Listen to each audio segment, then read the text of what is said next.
It's a huge relief to have it published. I mean, I wish, along with many other people, it had been published earlier, but at least it's out and now we need to make it happen. Published at last, will the Farming Profitability Review make a difference? With a special interview with report author Minette Batters. How you can seize the opportunity to forge a better future for your farm business. And we meet the Suffolk farmer branching out to grow hazelnuts and looking for other farmers to join him. Welcome to the Farmers Weekly podcast. I'm Johann. I'm Louise Impey. And I'm Hugh. Broom. And straight to our top story. The government promised it would be published before Christmas, and it delivered, but only just on time.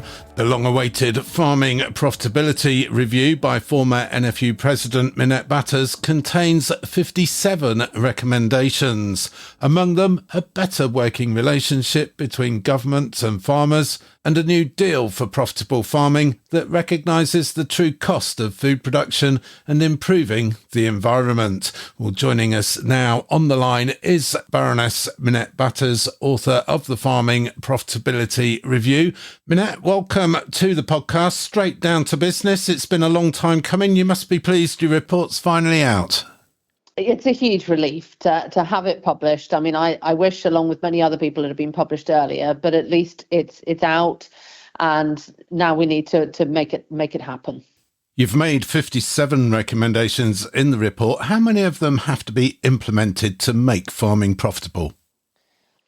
Look, I had well over 400 asks submitted to me, and bearing in mind they were sector by sector. I mean, I have put 57 in to recommend a fundamental reset and a different way of working. Because at the moment I see the industry asking, government really not knowing what to do with those asks. And, you know, the point I make is that DEFRA needs to become an economic department. We need to learn lessons from Ireland and New Zealand. So I stand by all 57 recommendations needing to be made. But I realise this can't happen overnight, which is why I'm giving 2 years. And, you know, there is, of course, the levy to think about, the role of AHDB. It's not right for me to impose change. So I want this review challenged every 6 months by the industry and government, and I want to be able to re-review it in 2 years' time. And I hope that will lead to the reset I believe is needed. You say in the review that DEFRA needs to be more of an economic department, putting farming at the heart of DEFRA. We've not really seen that too much in recent years. Do you feel confident it can be achieved? I think it's a challenge, but I think it's very encouraging that the Secretary of State, Emma Reynolds, has committed to the partnership way of working, something that I thought would perhaps be the most challenging area to get over the line. But, you know, the sector missions that I feel need to happen in order to be able to set meaningful targets for food, so that the national plan is joined up with the plans that farmers are making. And that is what's been missing. So it's a really positive step in the right direction. But this must be done in measurable terms, because otherwise it will just turn into another talking shop. And what we want to see is a real growth in domestic production.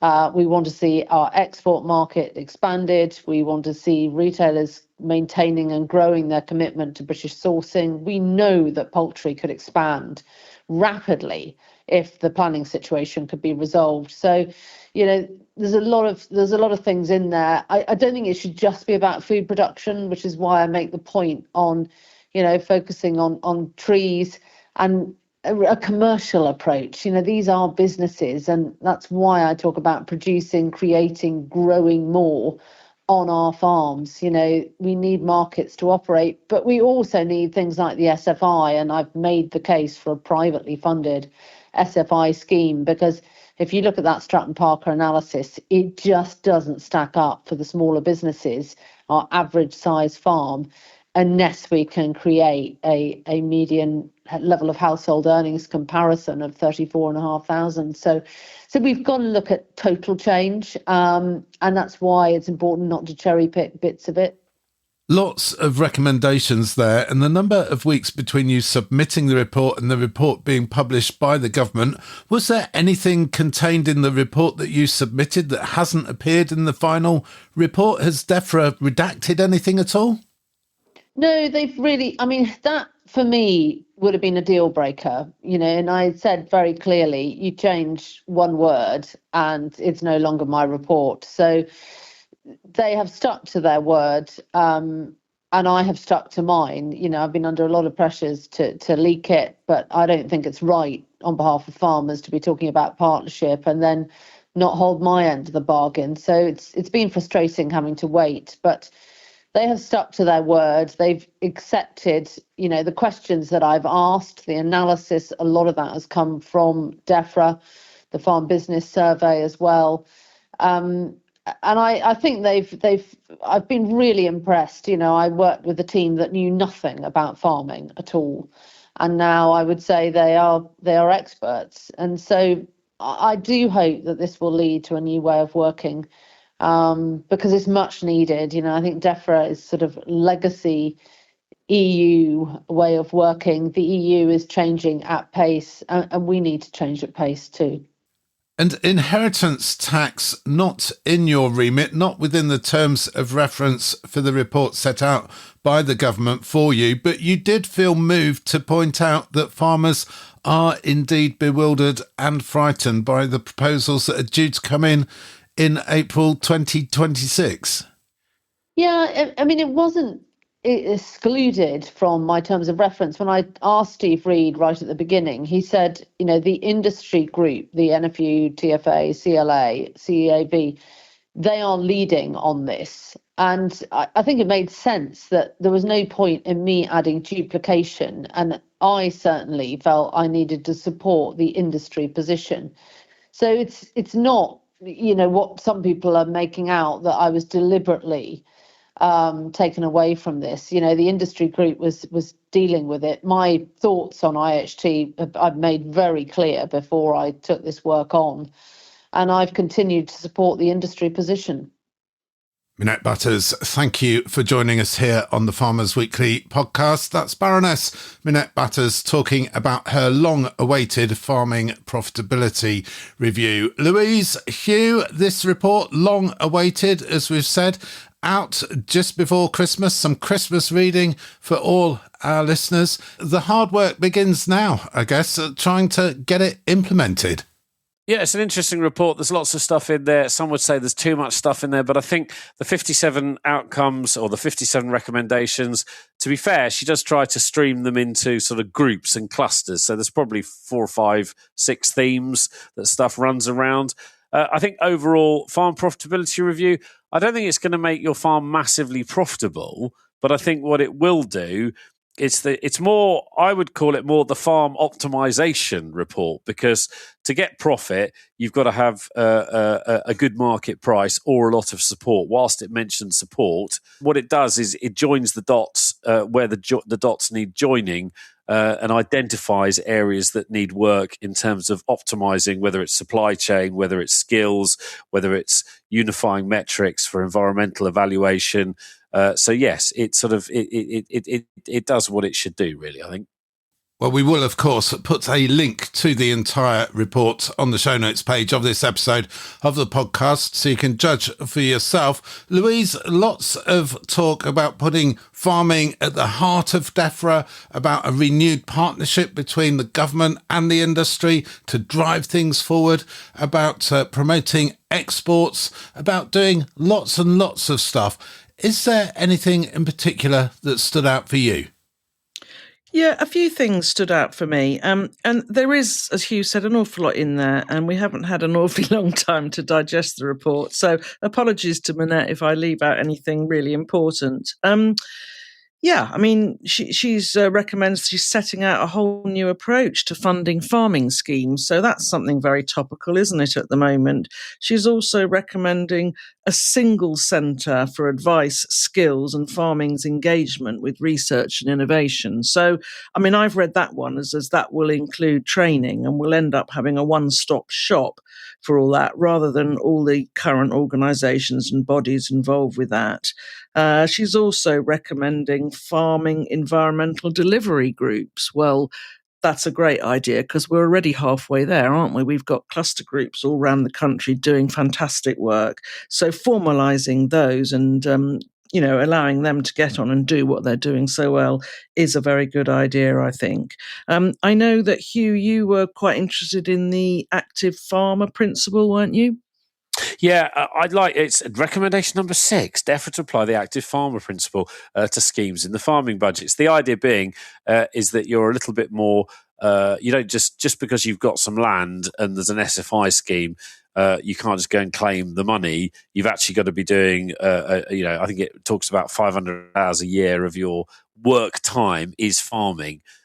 Which you could argue, obviously they've looked at the numbers on it, if it focuses the funding to people who are actually farming, not just people who are landlords or owners of land who happen to put it in a scheme and then just take the money, then it actually goes into farm businesses as opposed to going into people who are, well, they're owners, but they're not actually farming as such, are they? Particularly if they're claiming stuff and not actually producing any food. They might be producing a bit of a habitat, I get that.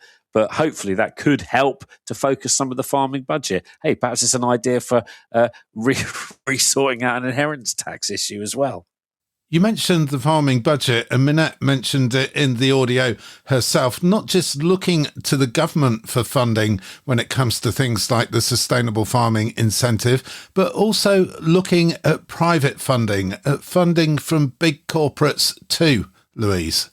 Yeah, she does. She says we need a whole new approach to funding these farming schemes. And the new economic model that is outlined, if you like, in that report is this Soil Shot and Nature programme, which I think she intends to deliver a 3-point plan, really. So, that's all really important stuff. The partnership working, as you've already said, that comes out very strongly in the report, as does the brand Britain and the whole procurement thing, which I noticed DEFRA have already patted themselves on the back and said, well, we've already started doing that. So, an awful lot of stuff. I suppose one of the concerns that I have is that DEFRA will then take this report and do a pick and mix, if you like, of some of the recommendations, and they won't necessarily be the ones that the farming industry thinks that they should be picking and mixing. But there you go. They've said they're going to respond in more detail, haven't they, in the new year when they bring out their farming roadmap. So that should show what they have adopted and what they have taken up. And interesting to hear Minette say that, she hopes that she'll be allowed to review it in 18 months' time. She's also set them in that report. She's set timeline, hasn't she? So she said what success in 6 months will look like and then what needs to happen in the next 12 to 24 months. So it's not just about the easy wins. She's going to, I think, hold them to account a bit more. Yeah, Minette Batters saying in the audio that she stands by all 57 of her recommendations, effectively warning off DEFRA from a piecemeal approach. Also saying that she'll be doing a progress report in 6 months and then another one in 2 years or so. Hugh, fighting talk almost, determined to ensure that this report isn't left on a shelf in DEFRA to gather dust. Yeah, so many reports are sat up on that very shelf, aren't they? So yes, it needs to be really fiery and get on. As Louise said, the 25-year farming plan is due to be unveiled early next year. I'm assuming a lot of this will transpose into that, and it's having a clear set of KPIs so they can actually measure success as we go forward with this. There's lots of useful stuff in here. There's some question marks. If I was in the HDB, I'd be thinking, well, hang on, this is all the sort of stuff that we're doing. So either they're not doing it hard enough and the industry is not noticing, or they need to do more of it, or they need more help to do more of it. So there's quite a bit of stuff there going on. But there is loads of stuff that can be done here. There's lots of good ideas. But like you say, it's just making sure that the momentum is kept with this. And hopefully much of this will be tied in to that 25-year farming plan.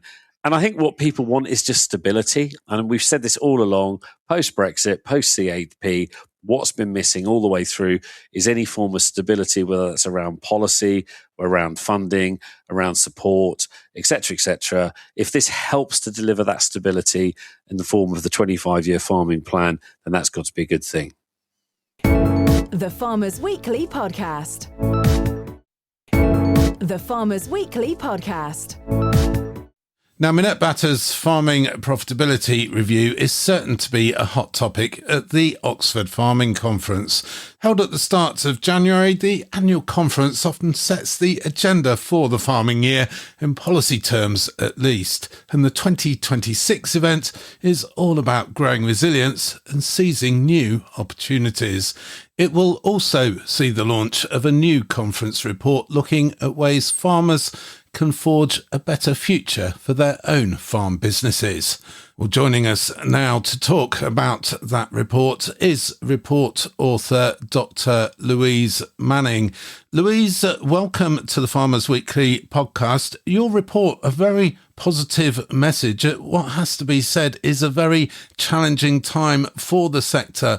Seize the opportunities, great to hear, but easier said than done, especially in a sector where government policy dictates so much of what farmers are able to do, perhaps more so than any other sector, especially when it comes to things like regulation, planning, food policy, or diversification. It is a very difficult time for agriculture, but we have to start looking within our own businesses, at our own kitchen tables, about what we can do to start to change our businesses. For some, the enormity of the task that they feel they've got to undertake, especially if they're in isolation thinking about it, can feel very difficult, even not knowing where to start. So in speaking with all the people I've spoken to over the course of researching and writing this report, and in thinking and always coming back to that family farm that I'm involved with, it's how do we build the tools to support people to believe there is a future. And how exactly do we do that? You talk about a mindset change in the report. You say that there are three different types of people that you typically identify, three sorts of attitudes. Some people are stuck in a doom loop. Others have pulled up the drawbridge and are simply not willing to engage or accept change. And others are more opportunity driven. How do we get out of the doom loop or let the drawbridge back down and seize these opportunities? How do we encourage people to be more positive? Well, firstly, we have to have a clearly articulated vision from the government. And it was really interesting to me this morning reading the foreword by Emma Reynolds to Minette Batters' productivity review, that she used two of the words that appear in the report.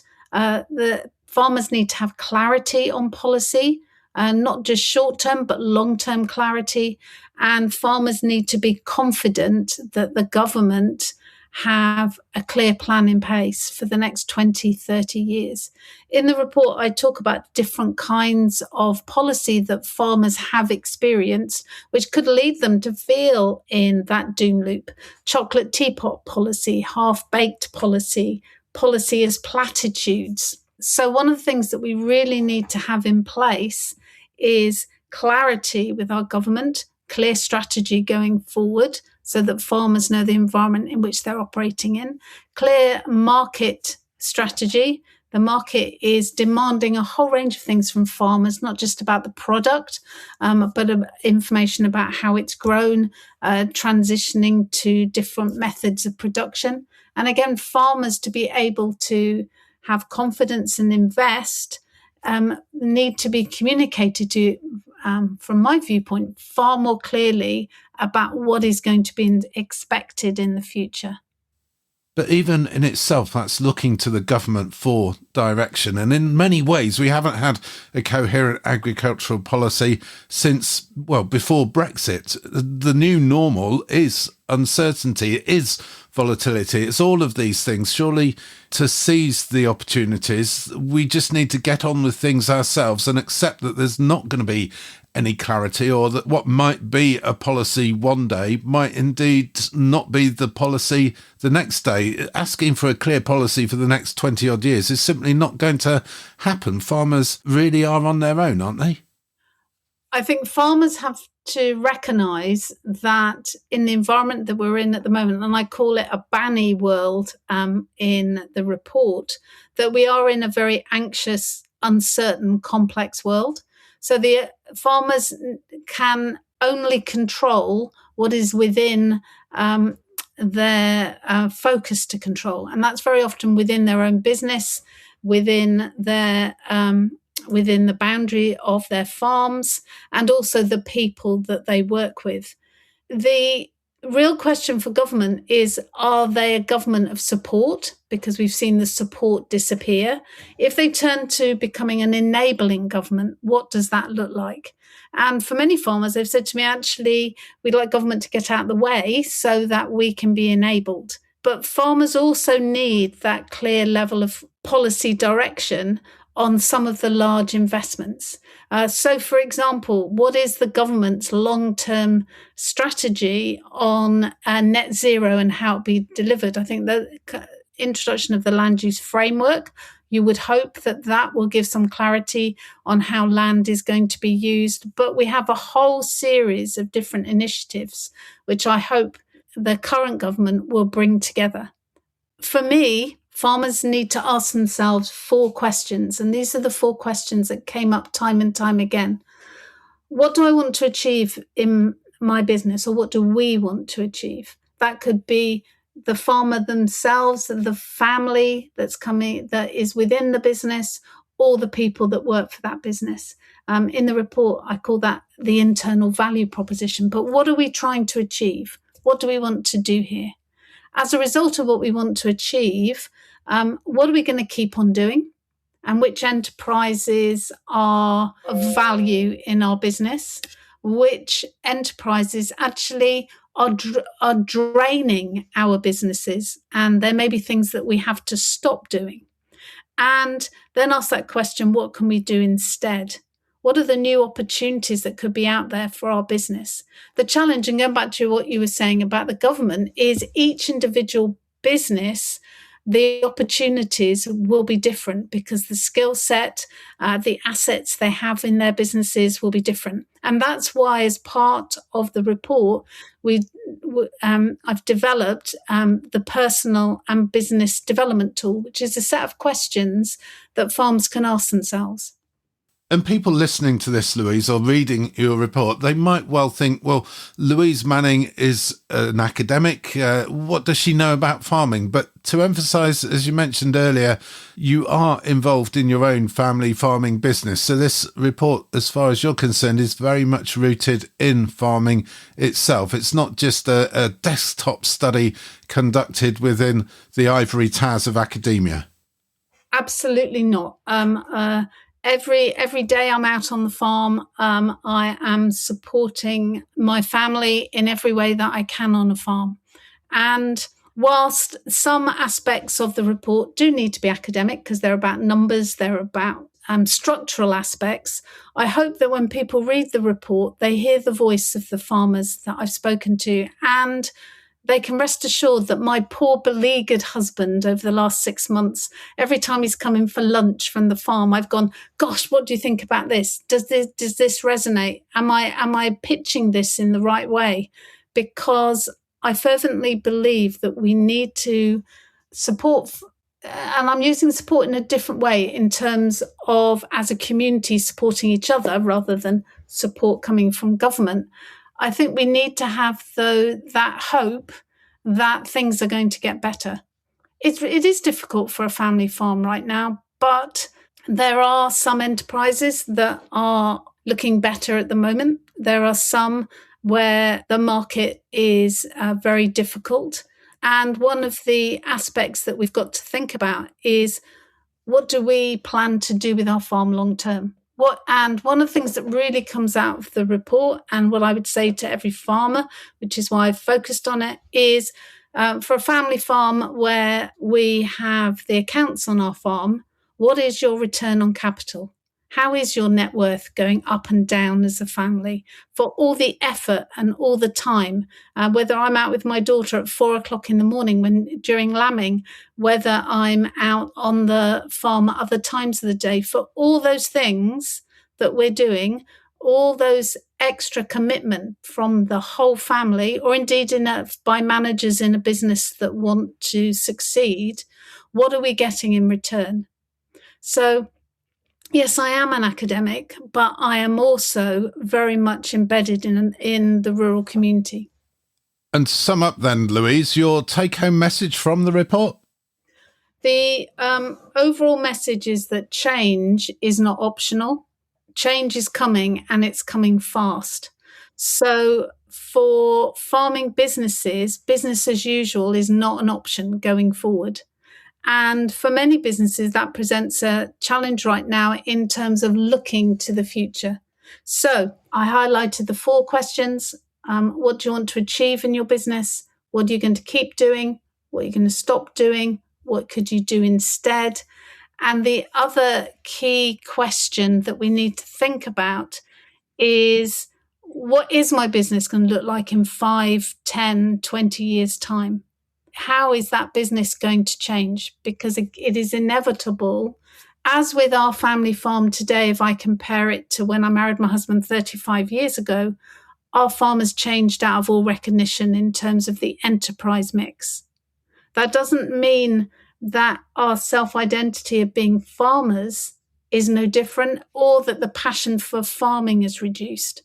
But we have continually had to evolve ourselves in our farming business. And for many businesses, they are at the moment having to think about how they're going to do that again. Dr. Louise Manning, thank you for talking to us here on the Farmers Weekly podcast. And that report will be published at the Oxford Farming Conference in January. The Farmers Weekly podcast. The Farmers Weekly podcast.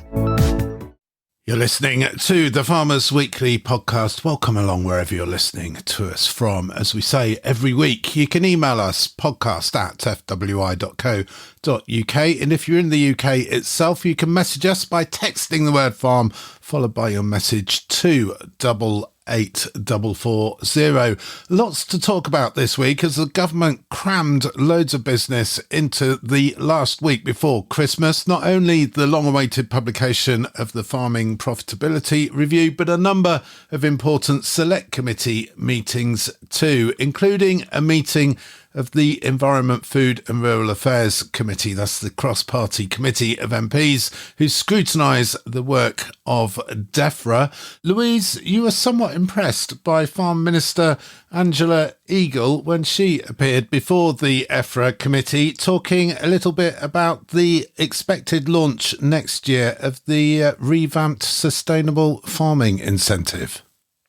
Yes, it was a good performance. I was actually really quite impressed. She was very fluent. She clearly had a good grasp of her brief. She didn't have to keep referring to the 2 civil servants that she'd brought in with her, because she did really seem to know her stuff. Some interesting detail coming out. She did talk about the future of the SFI, making it simpler for people, making it easier to apply.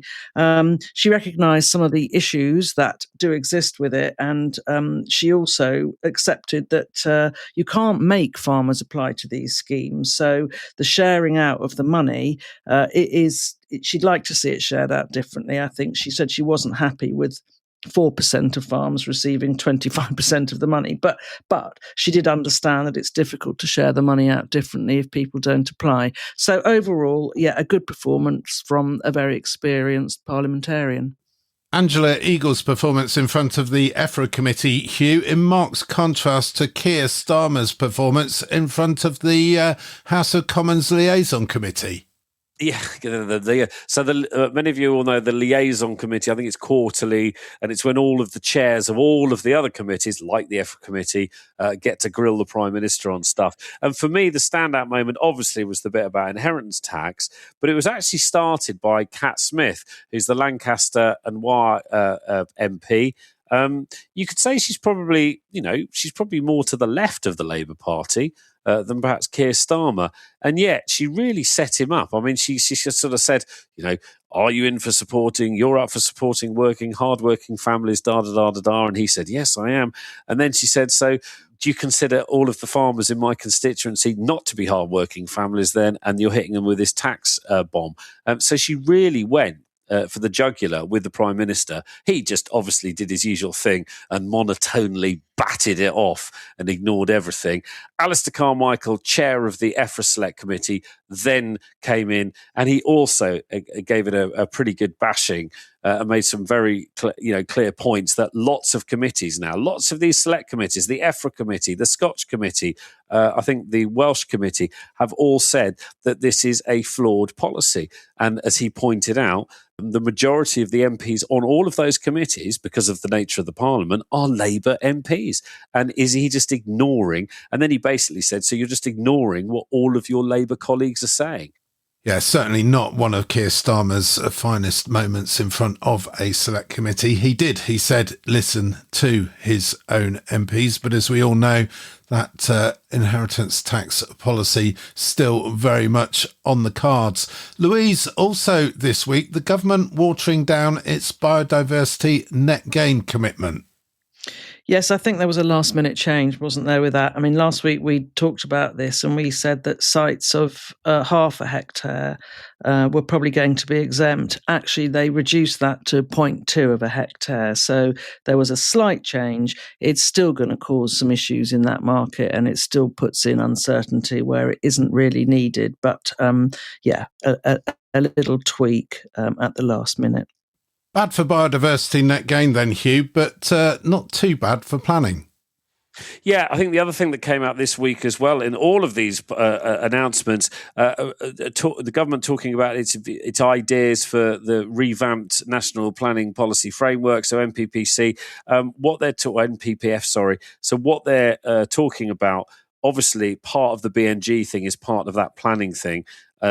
In the wider context with NPPF, there's a load of really good stuff in there around food and farm buildings and agriculture, a presumption in favour of development the government are proposing to absolutely prioritise the development of farm buildings, basically anything to do with food production in a nutshell. They want planning authorities to prioritise that regardless of where they are, whether they're in national parks, protected landscapes or whatever. So actually, that's quite a good thing. And it could also be, obviously, National Planning Policy Framework, government can just change that. But the BNG stuff, it's all to be consulted on, but that's got to be consulted on because that's going to require a change to the law potentially later this year. But it could also be that whereas at the moment you've obviously got to do BNG assessment for farm buildings, any development over 25 square metres, obviously that could then be taken out of that as well. So bad on the BNG if you're land banking side, but good from the planning side. And actually that wider planning stuff, I think, is really good news. There's some really positive stuff there which will make developing on farm a lot easier. And also this week, Hugh, legislation passed unlimited fines for dog attacks on farmed livestock. Legislation giving the police stronger powers to tackle dog attacks on farm animals in England and Wales. Yeah, big change this week. The Dogs Protection of Livestock Amendment Bill 2025, that has finally passed everything. It's now law. So it means unlimited fines for dogs. It's basically a huge revamp of what was the 1952 legislation. It allows the police far more powers when it comes to impounding dogs, for gathering evidence. It means it's applicable whether the sheep are because the old Act, if you happen to be moving sheep across a lane in the farm from field to field and a dog walking with its owner ran off and attacked the sheep, technically it was argued that it didn't cover it because they weren't in a field, they weren't technically on farmland. Anyway, all of that's been pushed out the way. It's a good piece of legislation, we think, and hopefully it will really make some big difference when it comes to prosecutions. The other big thing as well, interestingly, is the police have the power to seize dogs for evidential gathering. Now, it's not just taking the dog on the day of the attack and DNA swabbing it. They can actually impound the dog, so they can tell the dog to go to a local council pound. The owner, and it could be that the dog is held in the pound until they've resolved the case. Now, that could take weeks or even months, and then the owner will then be liable for all of the pound costs, as well as any fine, if they're proven to be guilty, as any fine they might face in court as well. So it's a pretty meaty bit of legislation. Alfred Brandreth was the Conservative MP. It was a private member's bill. She pushed it through the Parliament, so big thank you to her. Trees Coffee tried to start this go in the last Parliament, but obviously it got stymied when that Parliament ended. So good news all round on that front. Yes, those unlimited fines are very much welcomed. I've never really liked the phrase livestock worrying. I don't think it actually accurately describes these dog attacks on sheep, mutilating, injuring and killing livestock, not just worrying them. The festive season is here, Louise, and it wouldn't be Christmas without supermarket vegetable price wars. Yeah, this comes up, doesn't it, most years? But unfortunately, we've got a new low this year. So the news has come in that Morrison's and Aldi have dropped their Christmas veg prices to 5p. So that's down from 8p. That's 5p for a kilo of carrots, not just 5p for a carrot or a parsnip. 5p for a kilo of carrots. Lots of farmers up in arms about that, saying that it really doesn't do justice to the effort that goes into vegetable production. It undervalues our food. Others, though, pointing out that farmers aren't being paid any less. This is purely a promotional campaign at Christmas. Still, though, massively undercutting farm shops. So supermarkets exercising their buying power and undercutting smaller family retailers. Hugh, the rest of the markets this Christmas time, what's happening? Thank you very much, Johann. Finished their deadweight this week. It's actually dropped back for the first time in a long, long time. 653.2, back from 661.2. The live weight, 368.5, back from 372.3. A year ago, that was 301, still considerably higher.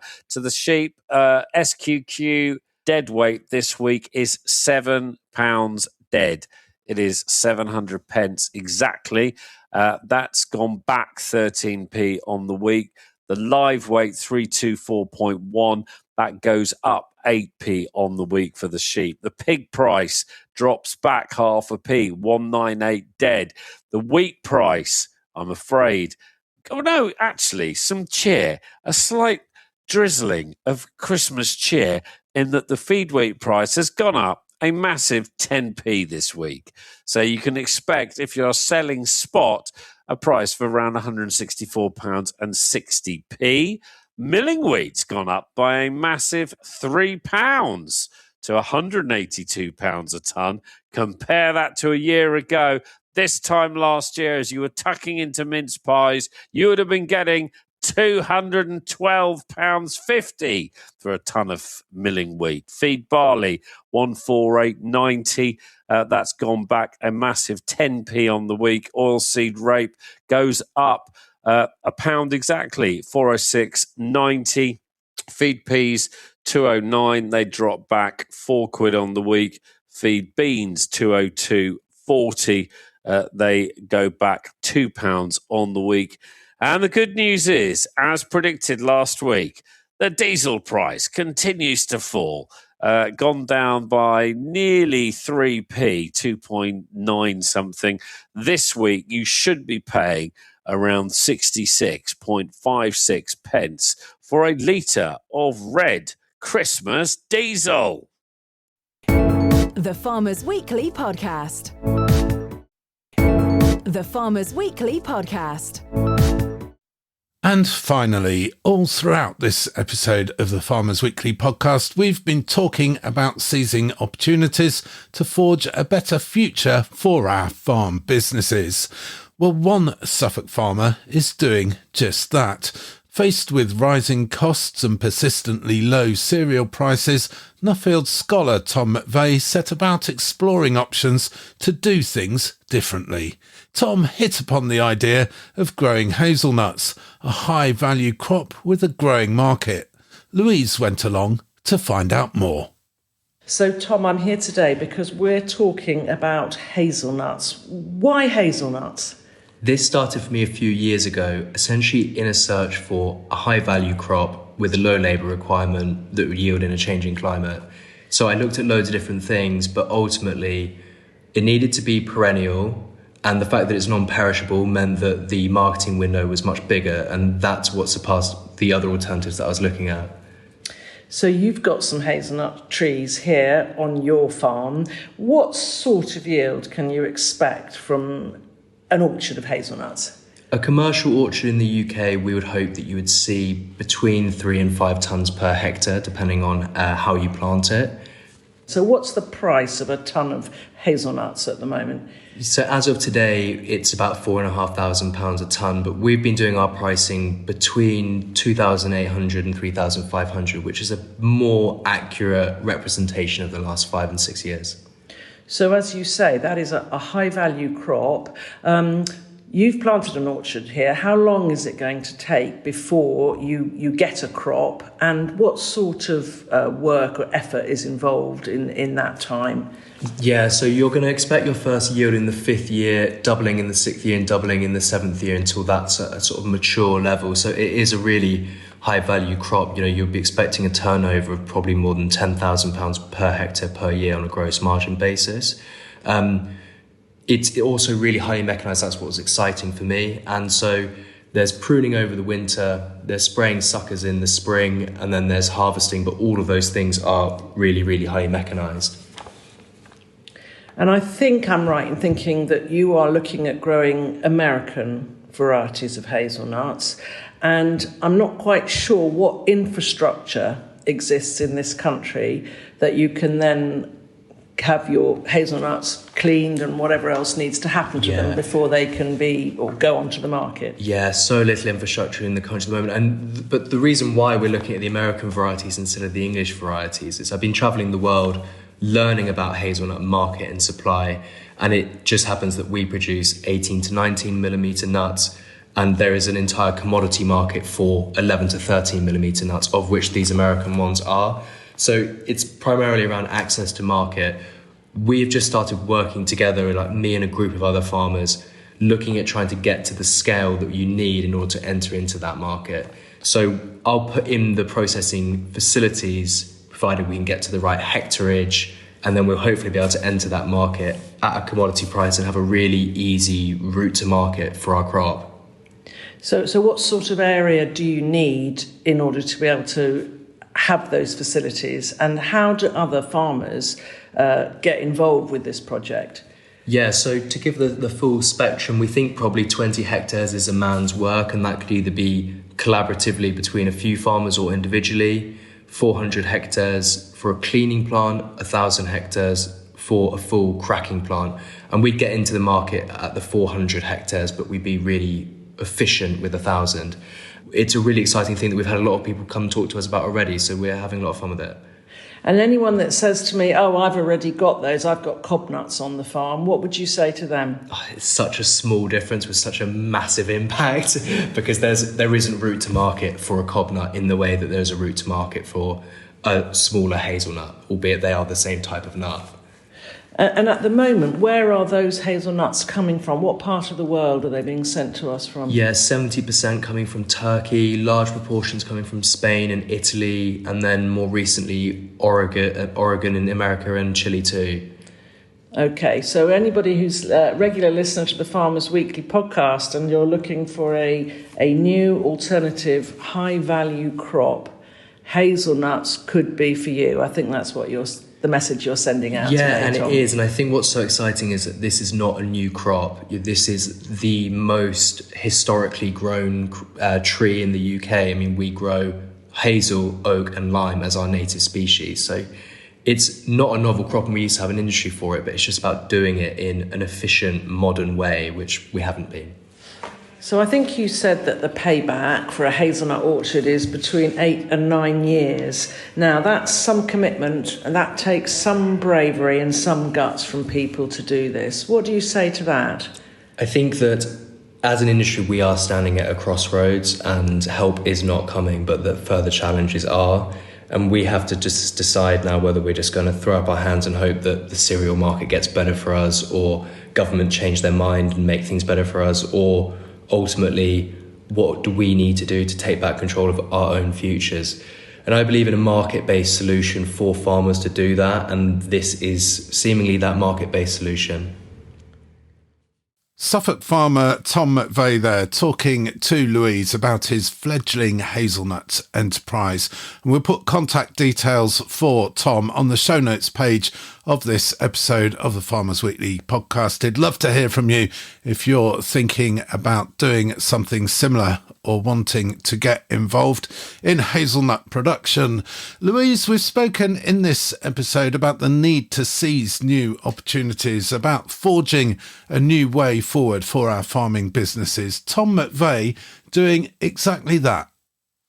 Yeah, he is. He is doing that. And, you know, he makes the point, and he's absolutely right that currently, you know, cereal prices just can't sustain some of these arable businesses. So he's very keen. You know, he doesn't want to be reliant on government support, government money. He thinks everyone needs to get out there and be in control of their own destiny. So he's been researching hazelnuts for a while. He is a Nuffield scholar, so he's getting the chance to travel and see how hazelnuts are being produced in other parts of the world. He's understanding more about the size of the market and what we can achieve. And, you know, he needs, but he does need other growers to join in and also have hazelnuts on the farm, because they do need a critical mass. More and more forward-thinking farmers like Tom looking to do things differently, Louise, not just in conventional farming terms, but also in niche and novel crops such as hazelnuts. And I remember a few weeks ago, we spoke to David Hoyles, who really captured the imagination with his olive oil enterprise there in Lincolnshire. How much of this is a needs must attitude, and how much of it is down to other factors such as, I guess, farmers taking advantage of things like climate change, for example? Well, it's both of those things, Johann, to be honest with you. You know, the biggest producer at the moment of hazelnuts is Turkey, and they are also, I think, the cheapest producer. But they've had a problem in the last year with late frost, so they have really had their production reduced by that. They are also grown in Spain, Italy, France, and then the USA and Chile. But it's interesting because in Spain, well, in the last 6 years, apparently they haven't had enough chill hours that the trees need, so they've seen yields, you know, fall quite a lot. And in Italy, they're finding that the rising temperatures mean that pollination isn't happening as it should be. So the wild hazels aren't producing pollen when the flowers are opening. So, you know, there are issues with climate change, and there are also issues with a pest, the Eurasian stink bug, I'm told. So that's had an effect in France. And I believe that could also have an effect here in the UK. So, you know, the design of these orchards is going to be really important, and you need to have IPM built in, really, when you set these things up. IPM, of course, being integrated pest management. Hugh, do hazelnuts appeal to you as an enterprise, perhaps? Hey, look, we already grow them in the woods.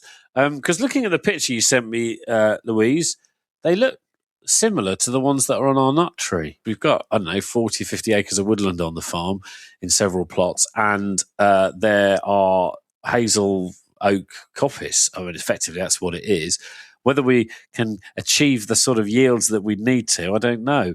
But yeah, I mean, anything's worth looking at, isn't it? It's a good alternative crop to have, and it's the sort of thing that you could have, I suppose, if you've got the system set up, and you could have a smallish area of it, because you wouldn't want to go mad, would you?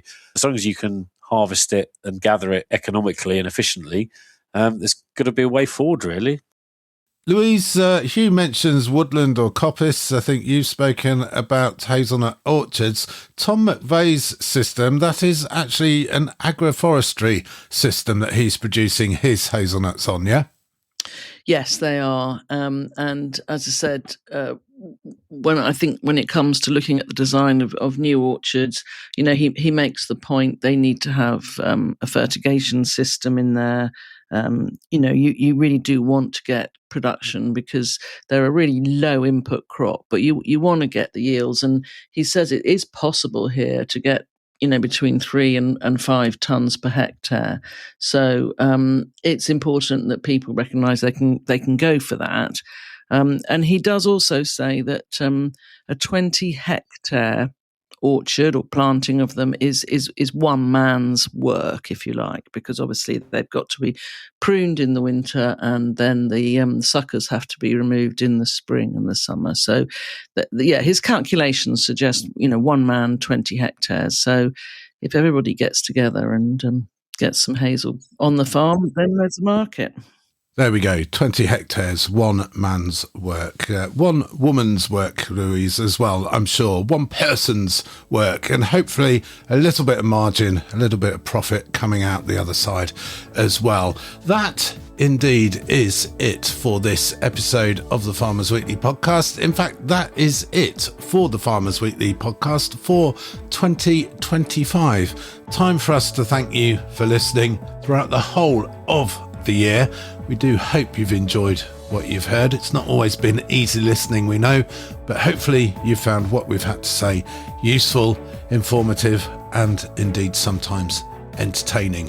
If you have, please do subscribe to us, as always, wherever you get your podcasts. And if you've really enjoyed what you've heard, please do leave us a 5-star review. It is Christmas after all. We'll be back in January with all the latest news, views, and analysis of all the big stories affecting UK agriculture, including from the Oxford Farming Conference and indeed the Llama Machinery Show at the NEC Birmingham, both of which take place in January.